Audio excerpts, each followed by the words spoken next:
Although they had but that moment left the school behind them, they were now in the busy thoroughfares of a city, where shadowy passengers passed and repassed, where shadowy carts and coaches battled for the way, and all the strife and tumult of a real city were. It was made plain enough by the dressing of the shops that here too it was Christmas time again, but it was evening, and the streets were lighted up. The ghost stopped at a certain warehouse door and asked Scrooge if he knew it. "Know it," said Scrooge. "Was I apprenticed here?" They went in. At the sight of an old gentleman in a Welsh wig, sitting behind such a high desk that if he had been 2 inches taller he must have knocked his head against the ceiling, Scrooge cried in great excitement, "Why, it's old Fezziwig! Bless his heart, it's Fezziwig alive again!" Old Fezziwig laid down his pen and looked up at the clock, which pointed to the hour of 7. He rubbed his hands, adjusted his capacious waistcoat, laughed all over himself, from his shoes to his organ of benevolence, and called out in a comfortable, oily, rich, fat, jovial voice, "Yo-ho there! Ebenezer! Dick!" Scrooge's former self, now grown a young man, came briskly in, accompanied by his fellow prentice. "Dick Wilkins, to be sure," said Scrooge to the ghost. "Bless me, yes, there he is. He was very much attached to me, was Dick. Poor Dick, dear, dear." "Yo-ho, my boys," said Fezziwig. "No more work tonight. Christmas Eve, Dick. Christmas, Ebenezer. Let's have the shutters up," cried old Fezziwig with a sharp clap of his hands, "before a man can say Jack Robinson." You wouldn't believe how those two fellows went at it. They charged into the street with the shutters. 1, 2, 3, had 'em up in their places. 4, 5, 6, barred 'em and pinned 'em. 7, 8, 9, and came back before you could have got to 12, panting like racehorses. "Hilly-ho!" cried old Fezziwig, skipping down from the high desk with wonderful agility. "Clear away, my lads, and let's have lots of room here. Hilly-ho, Dick! Shut up, Ebenezer!" Clear away. There was nothing they wouldn't have cleared away, or couldn't have cleared away, with old Fezziwig looking on. It was done in a minute. Every movable was packed off, as if it were dismissed from public life for evermore. The floor was swept and watered, the lamps were trimmed, fuel was heaped upon the fire, and the warehouse was as snug and warm and dry and bright a ballroom as you would desire to see upon a winter's night. In came a fiddler with a music book, and went up to the lofty desk, and made an orchestra of it, and tuned like 50 stomach-aches.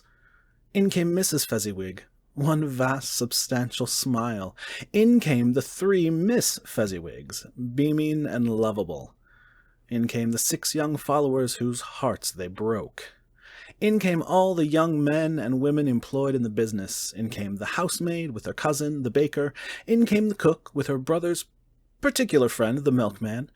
In came the boy from over the way, who was suspected of not having board enough from his master, trying to hide himself behind the girl from the next door but one, who was proved to have had her ears pulled by her mistress.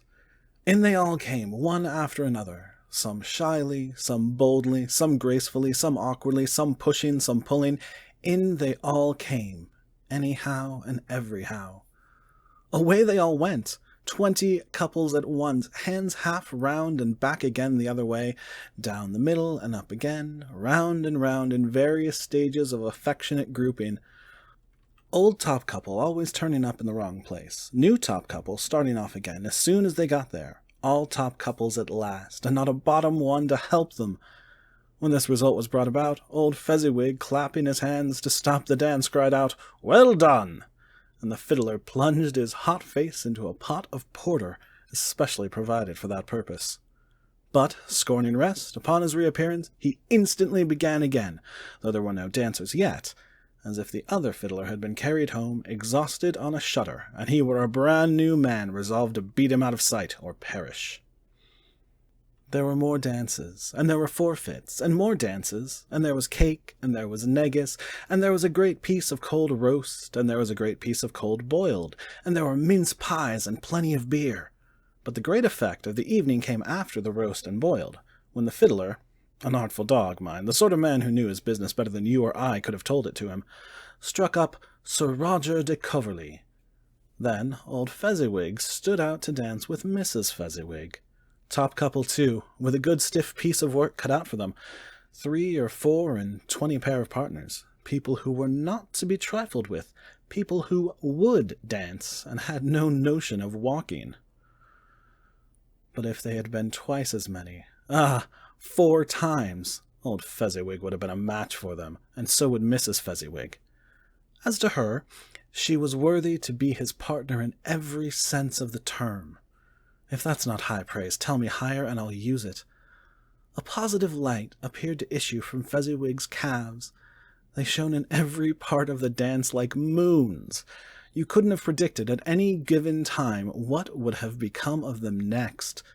And when old Fezziwig and Mrs. Fezziwig had gone all through the dance, advance, and retire, both hands out to your partner, bow and curtsy, corkscrew, thread the needle, and back again to your place, Fezziwig cut so deftly that he appeared to wink with his legs, and came upon his feet again without a stagger.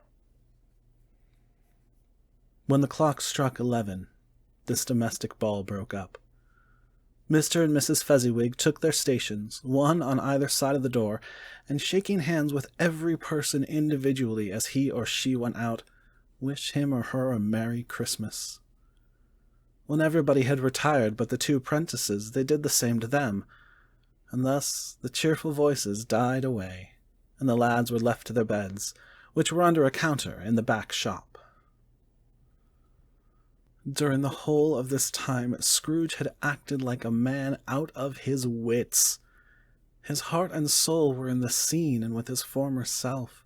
He corroborated everything, remembered everything, enjoyed everything, and underwent the strangest agitation. It was not until now, when the bright faces of his former self and Dick were turned from them, that he remembered the ghost, and became conscious that it was looking full upon him, while the light upon its head burnt very clear. "A small matter," said the ghost, "to make these silly folks so full of gratitude." "Small?" echoed Scrooge. The spirit signed to him to listen to the 2 apprentices, who were pouring out their hearts in praise of Fezziwig, and when he had done so, said, "Why, is it not? He has spent but a few pounds of your mortal money, 3 or 4 perhaps. Is that so much that he deserves this praise?" "It isn't that," said Scrooge, heated by the remark, and speaking unconsciously like his former, not his latter self. "It isn't that, Spirit. He has the power to render us happy or unhappy, to make our service light or burdensome, and pleasure or toil. Say that his power lies in words and looks, in things so slight and insignificant that it is impossible to add and count 'em up. What then? The happiness he gives is quite as great as if it cost a fortune." He felt the spirit's glance, and stopped. "What is the matter?" asked the ghost. "Nothing particular," said Scrooge. "Something, I think?" the ghost insisted. "No," said Scrooge. "No. I should like to be able to say a word or 2 to my clerk just now. That's all."